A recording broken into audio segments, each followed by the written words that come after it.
Chapter 17. Grandma Dido released a breath she hadn't realized she'd been holding as she watched Nia pack a small bag, destined for Aswood Manor. It wasn't that she doubted Nia's ability to protect herself, especially once her mode shifted, revealing a ruthlessness that could surprise many. However, her informant, Julian, had alerted her to Damien's predatory interest in her granddaughter. While Grandma Dido knew Nia could handle him, she preferred to keep Nia out of the shadow's direct awareness. Plus, she had a clever double motive, nudging the undeniable connection between Nia and Zayne. The air practically crackled with unspoken desires between them, and everyone involved was just waiting for Zayne to finally propose.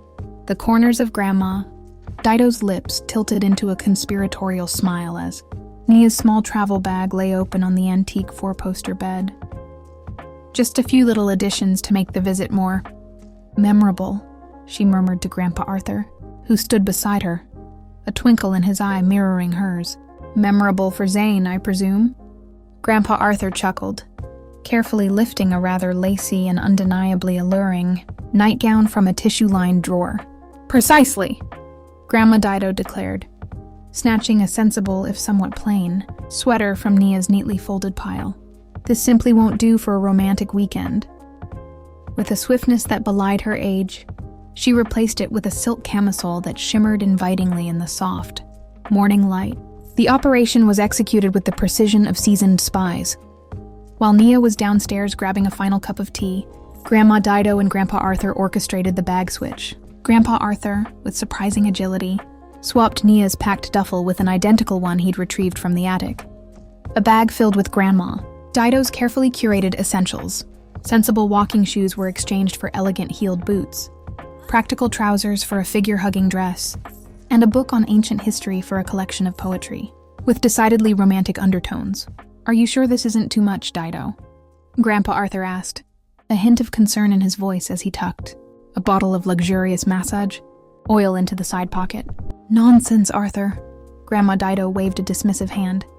A little nudge from fate never hurt anyone. Besides, her eyes gleamed with mischief. Think of the stories we'll have. Just as Arthur zipped up the decoy bag, a sound from the hallway made them freeze. Nia's voice drifted closer. Grandma, did you see my blue scarf anywhere? Grandma Dido's eyes widened, and she shot a frantic look at Grandpa Arthur. The original bag, still slightly ajar, lay in plain sight near the doorway. There was no time for elaborate maneuvers. With a swiftness that belied his age and a surprising athleticism no one expected, Grandpa Arthur used the toe of his polished shoe to nudge the offending duffel bag under the ornate four-poster bed, just as Nia appeared in the doorway. Scarf, dear? I think I saw it in the hall closet, Grandma Dido said, her voice a little too bright, a little too loud. She subtly positioned herself to block Nia's direct line of sight to the bed. Nia's gaze swept over them, a hint of suspicion in her eyes. What were you two doing? You both look a little flushed. Grandpa Arthur, ever the smooth talker, stepped forward, placing a reassuring hand on Nia's arm. Just reminiscing about our younger days, my dear. All that youthful energy can get you a bit heated. He winked, a charmingly roguish gesture that usually disarmed Nia. Nia's eyes narrowed slightly. Reminiscing right by my suitcase? She glanced towards the bed, and Grandma Dido held her breath. Well, you know how sentimental we get, Grandma Dido interjected quickly, steering Nia gently towards the hallway. Come along, let's find that scarf before Zayne thinks you've stood him up. As Nia moved towards the hall, her gaze flickered back to the bed one last time. Grandpa Arthur, feigning a stretch, casually positioned his foot to ensure the incriminating bag remained hidden in the shadows. A collective sigh of relief escaped them, both only after they heard the front door close behind Nia. That was a close one, Arthur, Grandma Dido whispered, her hand fluttering to her chest. Indeed, Grandpa Arthur replied, a mischievous grin spreading across his face. My football days in my youth came in handy after all. He winked again. Now, about that cup of tea we were interrupted from.